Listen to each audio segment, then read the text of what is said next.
Unstoppable Us tells the epic true story of the rise and rise of humans on planet Earth to a younger audience in a crystal clear, humorous, and incredibly engaging style. We suspect that whether you're 9 or 99 years old, you will not want to put this book down. The series will be published in 4 volumes, 1 each year, with colorful illustrations by the talented Ricard Zaplana Ruiz, starting with Unstoppable Us, How Humans Took Over the World, published this autumn in 25 languages, and Volume 2 in October 2023.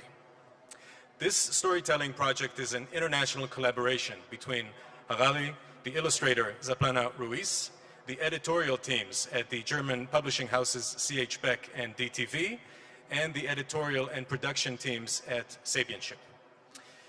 Yuval Noah Harari already has a significant global following, having sold nearly 40 million books for adults in 65 different languages. In Unstoppable Us, Yuval tells nonfiction in a narrative style that makes history relevant to kids' everyday lives and immerses them in questions like, what is the most successful fairy tale ever? Is life fair? To broaden the impact of the new book series, Sapienship and its partners are creating an interactive digital workshop for elementary and middle schools based on Unstoppable Us. The workshop is designed to be delivered by educators with the students' concerns at the heart of the conversation, offering children scientific tools and skills to drive their own learning experience and encouraging them to apply critical thinking. The workshop will challenge young people to explore what it means to be human, using scientific methods through a digital detective game that invites participants to investigate central mysteries of human history. Teachers can deliver this activity in 1 hour, dividing the classroom into groups, or in 4 hours to an entire classroom. The workshop does not rely on reading the books and uses animated videos, data visualizations, and a range of classroom activities to engage the students, along with step-by-step guidelines for teachers. And now, back to the book. I'll hand over to Yuval and Rana for a deeper dive. Thank you very much.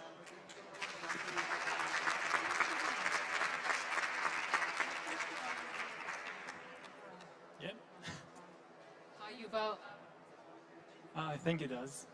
Hi, everyone. Thank you so much for joining us today. Just before we start, let's spare a thought to all the Ukrainian children who are becoming refugees. According to the UN, more than 70,000 children every day are becoming refugees, having to flee Ukraine. And today we're talking about children, and we're talking about children's books and their education.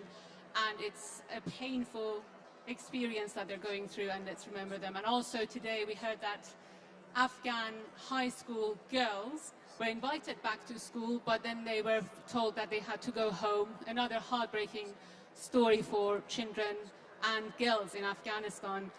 And we were discussing this earlier with Yuval. Yuval, first of all, tell us about the book and what you think about all these children. Well, I think that these examples are very painful, and they illustrate the immense hold that history has over the present. Because whether in Ukraine or whether in Afghanistan or in many other places, we are like the prisoners of stories invented by dead people in the past. If you ask why are girls not allowed to go to school, then this is not some natural law. It's because of a story that people invented hundreds, maybe thousands of years ago, and that still dominates our life.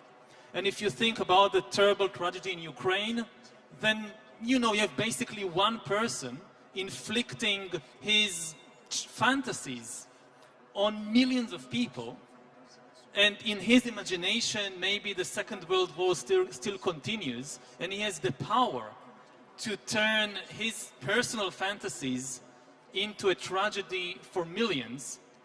And for me, the point of learning history is not to remember the past, it's to be liberated from the past. You can't change the past. It's gone, it's over. What's done is done. but you can be liberated from it in order to create a better future. But it's difficult. And as a historian, I think this is my main job. And it was important for me to write to children, because if anybody is going to really change the world, it's them. So I see my job in writing for children, trying to unburden them from the past. So the book, tell us a bit more about it and where did the idea come from? The idea comes from many people. After we published *Sapiens* in the adult version, like almost immediately, I began to receive requests or questions about whether this can be turned into a children's book. And I wanted to do it for many years, but I didn't have either the time or the skills. And eventually I teamed up with several other very talented creators, and also with the backing of the people at Sapienship, and together we managed to turn this into a reality. You know, like they say that it takes a tribe to raise a kid, it also takes a tribe to write a book. In the end, you have sometimes just the name of one person on the cover or sitting on the stage, and everybody thinks, oh, he wrote the book. No, it's really a communal effort of many people together. Have you ever taught history to kids? I'm a history professor at university. I never had any experience teaching in schools. I do talk to kids, whether my nephews or nieces or other children. I try not to like teach them. It's more to listen to them.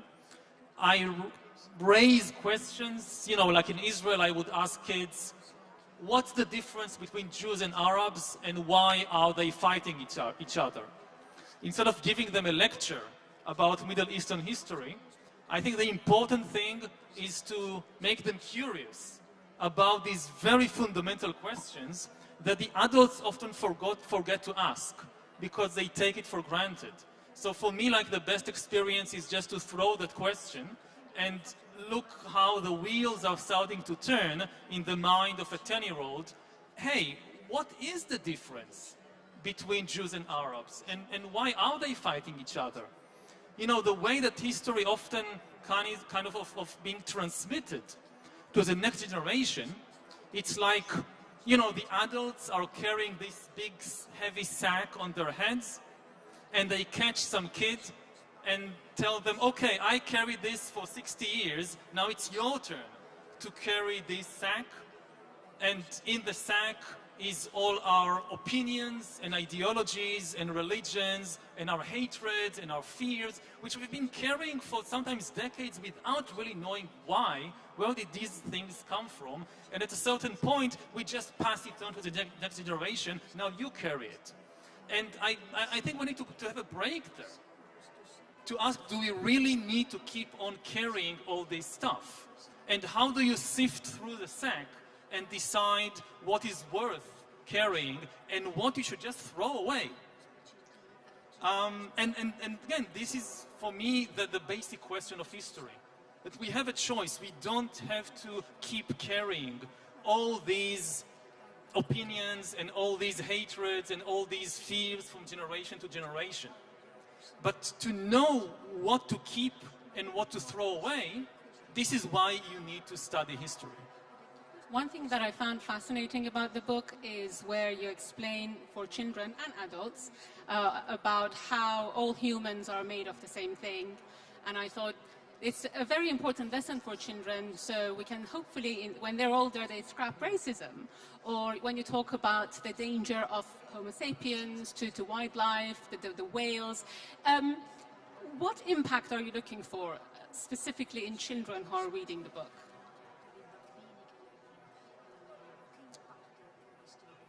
To make them ask more questions and to legitimate, especially, these very deep fundamental questions that I think every human being asks in our childhood, but at a certain point, we often kind of push them aside, or we are made to push them aside. And it's very important to keep asking these deep questions throughout our life. And also, as you said, to discover what connects all of us together. Because if you think about stories, then of course, every nation has its own stories, every religion has its own stories, but they are very superficial stories. Like if you think about the main stories of nations and religions, they go back centuries. Sometimes they go back thousands of years.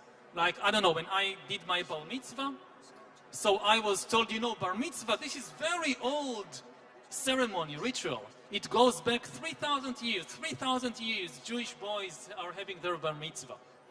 And then you look at biology, and you see some really deep stories and rituals.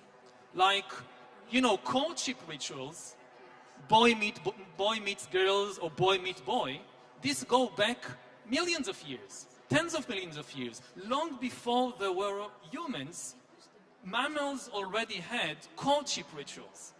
So when you have your first love affair, you are enacting a story or a ritual which is like 1,000 years, 1,000 times older than bar mitzvah. It really goes back to the first mammals. They had also these courtship rituals. And in this sense, there is a much, much deeper layer within all of us, which connects all of us. And getting to know these stories, or like one of the examples in the book is about being afraid of monsters in the night. I don't think there is a single kid, maybe there is one, but most kids around the world, they are afraid of monsters in the night. Whether they are Jewish or Muslim or Christian or atheist, there are monsters in the night. And this doesn't come from any religion or nation.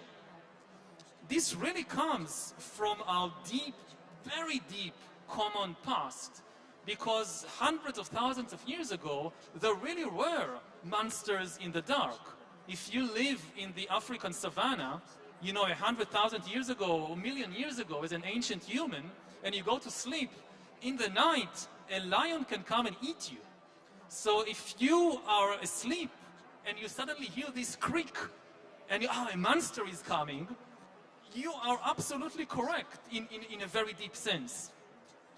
You are here because some ancestor 100,000 years ago woke up in the middle of the night frightened by a monster and climbed a tree or ran away, and this is why she or he survived.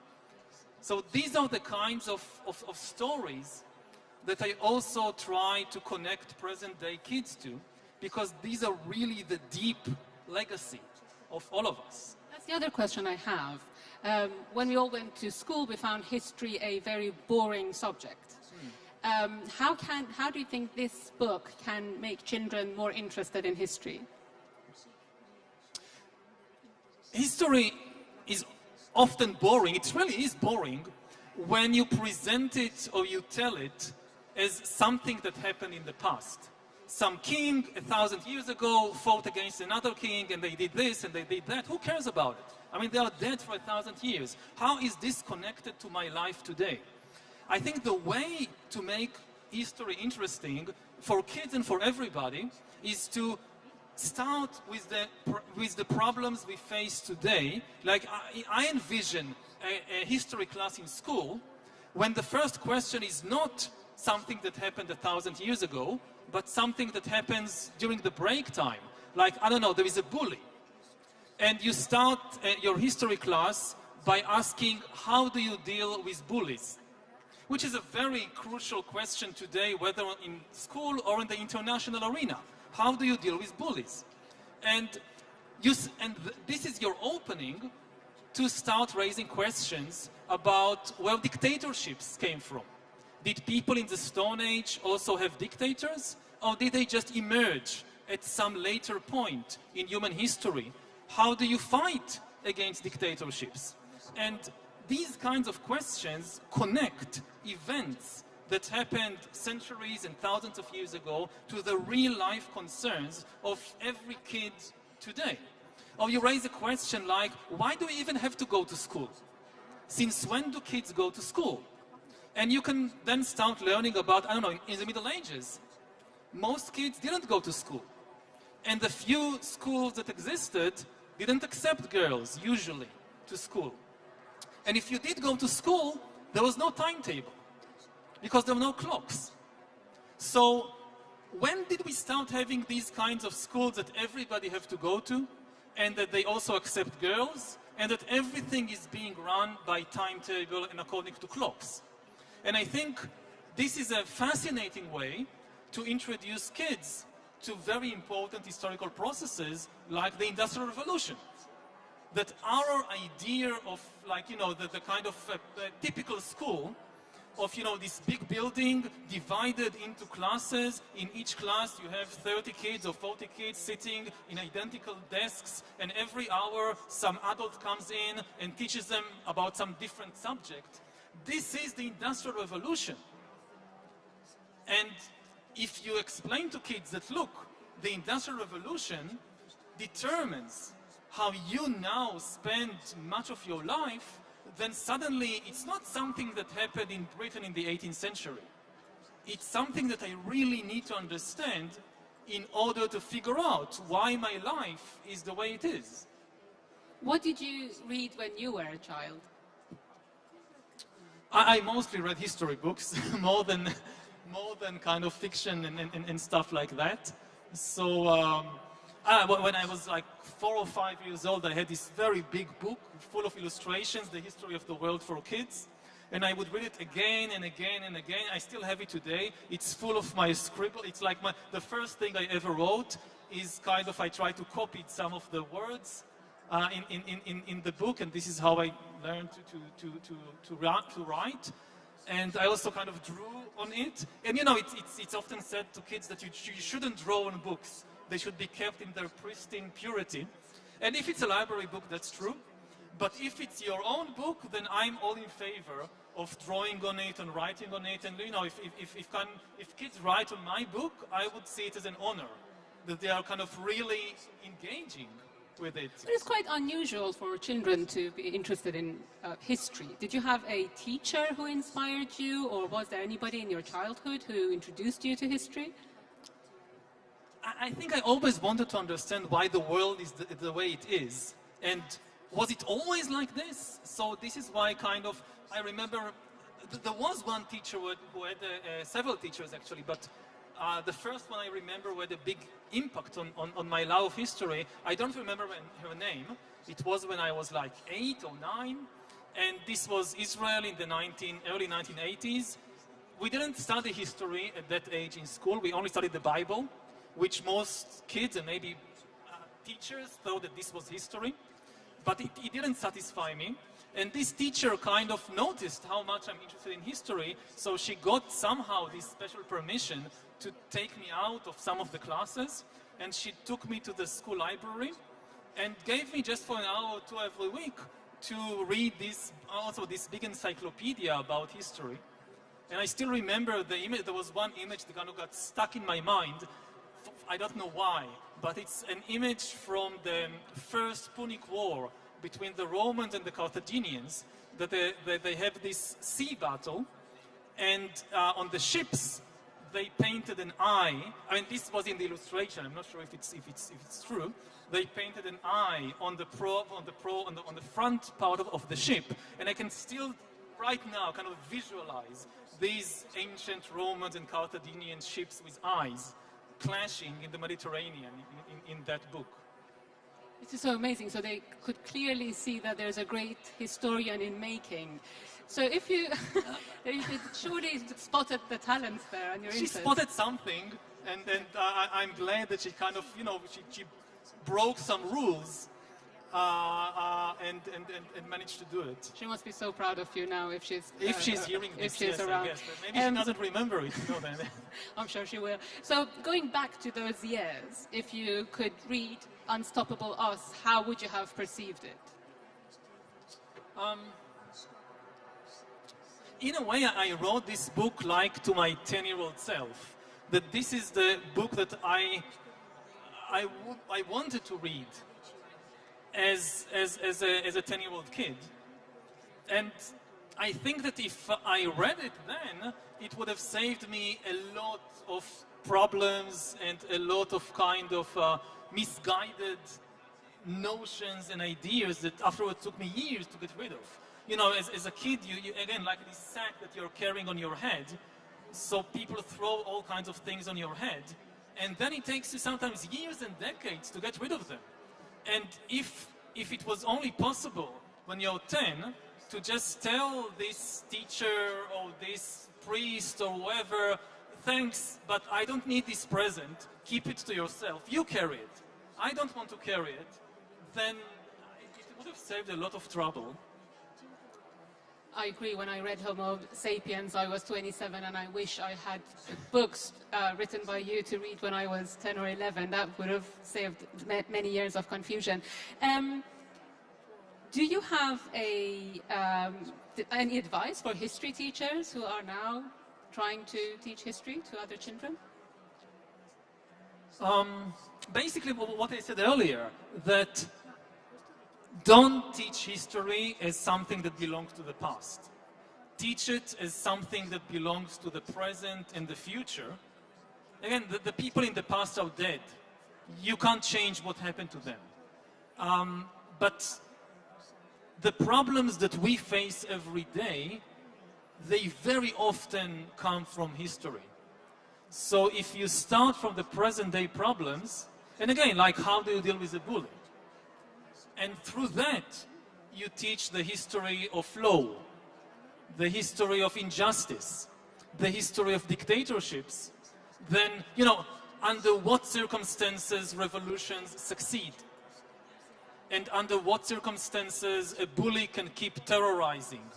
And because one of the big questions about dictatorship in history is how come one person or a very small number of people are able to inflict so much suffering on millions of people, often, when almost everybody doesn't want it. So what's the mechanism there? What's the kind of magic trick that allows this very small number of people, I mean, if all the people who oppose them, even in their own country, could just get together, it would be so easy to get rid of them. But it's very, very difficult. And understanding this mechanism is something, it's a very big and interesting historical question.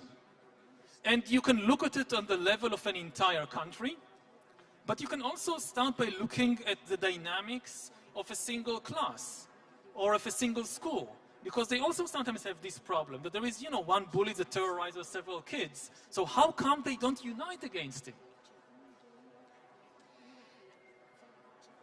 Have you ever been asked a question by a child that you couldn't have answered? Because you're very good at answering questions of adults.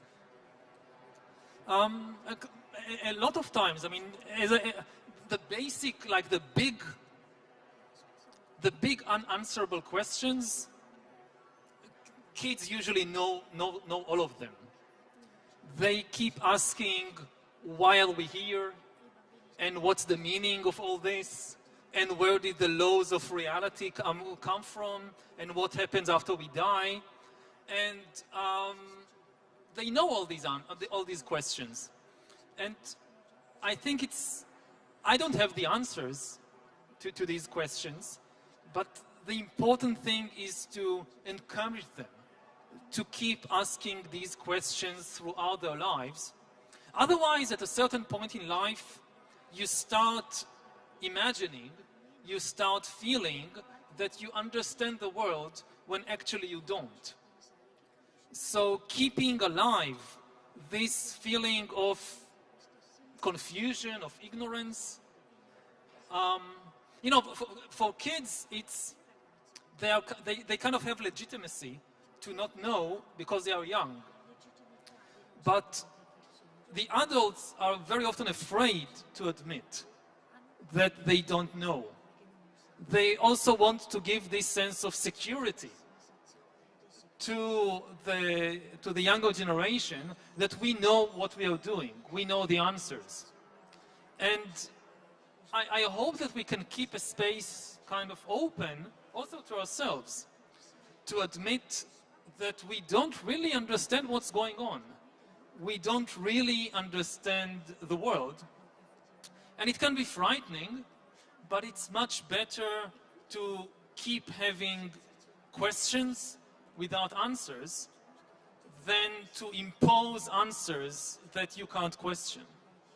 Yeah, that's the line that stayed with me. It's better to have questions that we can't answer than answers that we can't question. Yeah, that's much better. Yes, it's a very important line. And finally, I'll ask my last question, and then we'll open the floor to get some questions from the audience. As a parent, I find it very difficult to get the attention of my child. And these are children in the digital age, in the time of Twitter.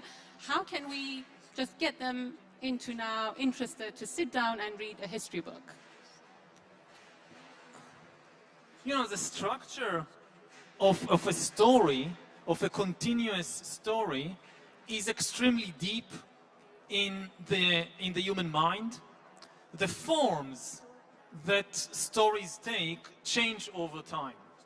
But this kind of fundamental structure of a continuous narrative, this is really the part of the essence of what makes us human. So I think we shouldn't we shouldn't fixate on a particular form or genre. Oh no, it has to be paper between two kind of covers. It can't be digital. It can be anything. I mean, we should be because throughout history, the form that narratives took continue to change again and again, and it's changing now. But the kind of drive to structure the world through these long, continuous narratives, it is still there. So we just need to figure out how to repackage it with the new technology, but we shouldn't be afraid that the next generation will not connect to it anymore. As long as you have humans, the power of stories, and especially of big stories, will still be there. But I think that part of the responsibility, one problem I see today with adults, trying to be, too open or too liberal, that they abdicate responsibility. And they basically tell kids, I don't know the big stories, you tell them yourself. Like, I'll just give you the kind of basic materials, and you do it yourself. And it can be pushed too far. That then there is a kind of breakdown of communication. I think that we should still make the effort, as adults, as teachers, as historians, to think really hard and come up with big stories, with big narratives for the next generation. They can always reject them. They can always change them and come up with something on their own. But we should provide them with at least some, big story about the world, because in today's world, the last thing they need is more information. They are flooded by enormous amounts of information. What is really needed is tools in order to take this immense amount of information and make sense of it. And stories are one of the most important tools. Again, they go back not hundreds of years, but hundreds of thousands of years. So I think it's part of the responsibility of adults to keep telling the stories. And if the stories are good, you'll find that people sit around and listen to the stories. And Unstoppable Us will do that definitely, because I really enjoyed reading it, and I'm sure that other adults and children will be the same. Let's open the floor to any questions. Please raise your hands. With you, please, is anybody giving you a mic, or hopefully we can hear you? Can you hand her the mic, please?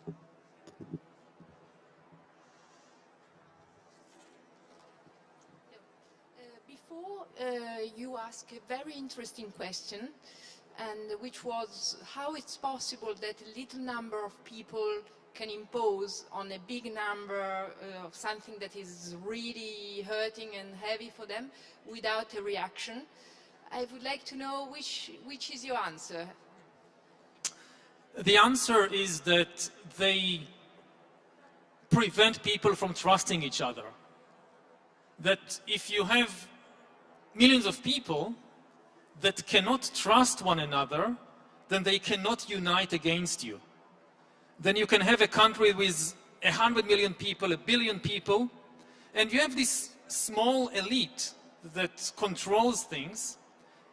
If it uses its power to sow distrust within the population, when people can't trust each other, they can't organize, they can't unite against anything, including against the dictator.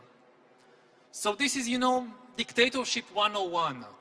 One of your most basic tasks is to sow distrust and prevent the creation of any kind of alternative network of trust within society that is not under your control. So you would often find that dictatorships, they don't like people organizing around anything.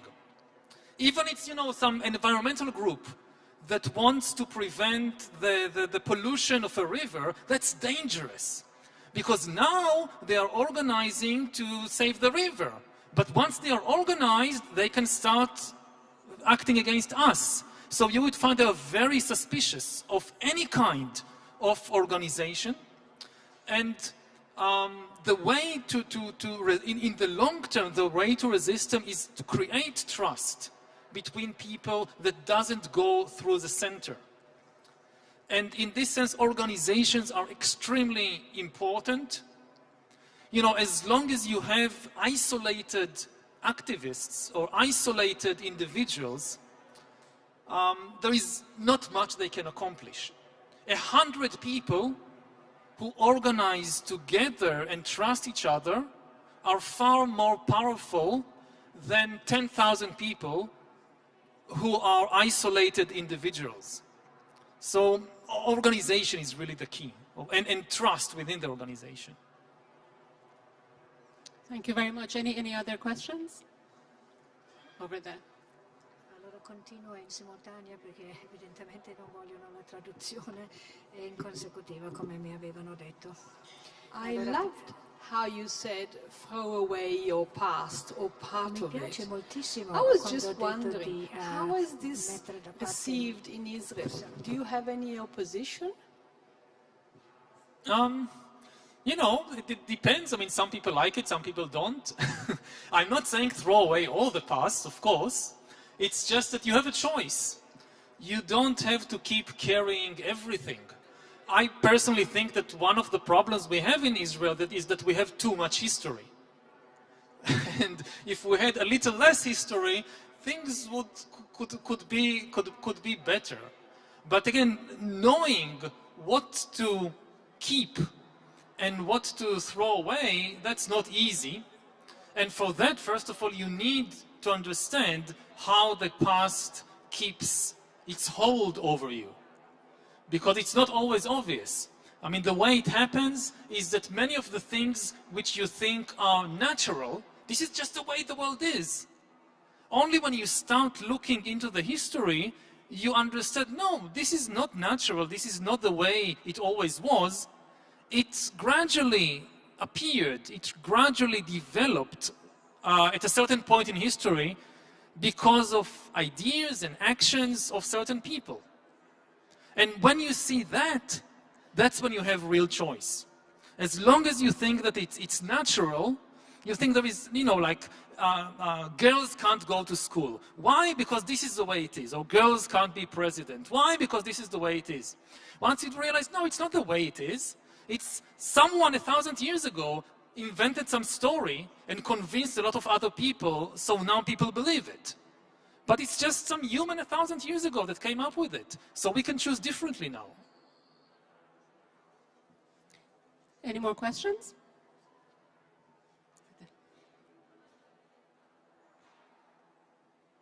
We have now the joy of having international organizations that can handle the way history is perceived worldwide.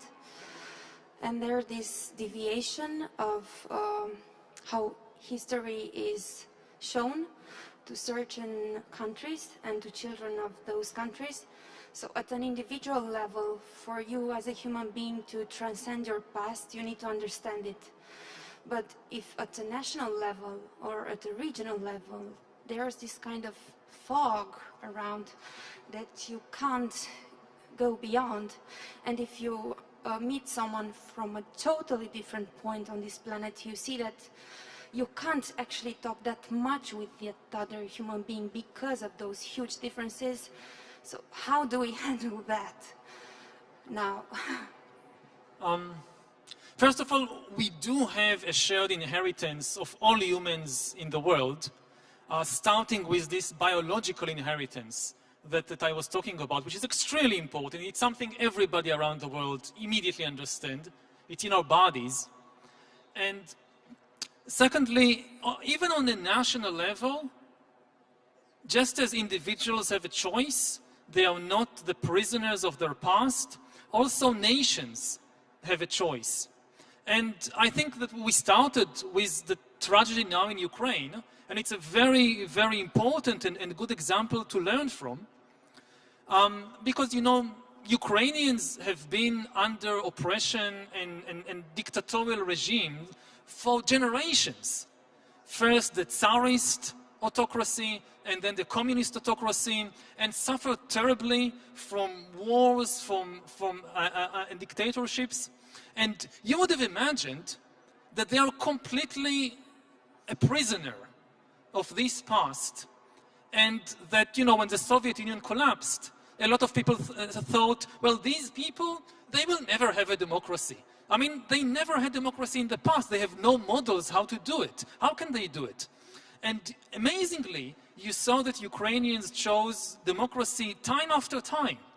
Not just when the Soviet Union collapsed, also in 2004, also in 2013, also now, that again and again somebody tried to reimpose this dictatorship on them, and again they rose against it.